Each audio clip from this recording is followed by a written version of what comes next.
आज करूया खमंग काकडी। या काकड्या जे तुम्ही बघताय त्यांना इंग्लिश क्युकंबर म्हणतात। त्याच्यात बियाचं प्रमाण अति कमी असतं आणि अतिशय खुसखुशीत आणि छान असतात। तुमच्या तिथे जी अवेलेबल असेल ती काकडी तुम्ही वापरू शकता। काकडी चिरायच्या आधी चव मात्र जरूर बघावी। कडू असेल तर अजिबात वापरू नये कारण विषारी असते। चिरायसाठी मी फूड प्रोसेसर वापरलंय। तुम्हाला चोचवायची असेल किंवा किसायची असेल तरीही चालेल। फूड प्रोसेसरनी मात्र हे काम खूपच फास्ट होतं, म्हणजे अक्षरशः मिनिटाच्या आत काकडी चिरली जाते। काकडीला जर खूप पाणी सुटलं तर थोडंसं पिळून घ्यावं आणि ते पाणी पिण्यासाठी अतिशय उत्तम असतं। आता घालूया चवीपुरतं मीठ, 2 चमचे साखर, मस्तपैकी रसाळ लिंबू आणि भरपूर कोथिंबीर।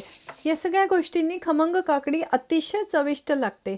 त्यासोबत घालूया भाजून कुटलेले दाणे। हवं तर दाण्याचं कूट घरात असेल तर तेही घालू शकता। मी मात्र हे चीज ग्रेटर वापरते। आता करूया खमंग फोडणी। तेल तापवून त्याच्यात जिरं, भरपूर हिंग, हिरवी मिरचीचे तुकडे, गॅस बंद करून तूप घालायचं म्हणजे तुपाचा वास जात नाही। हीच फोडणी आता आपण खमंग काकडीवर ओतूया। खमंग काकडीची खमंग फोडणी झाली। आता पटापट सांगा बरं कुठून बघताय तुम्ही हा व्हिडिओ?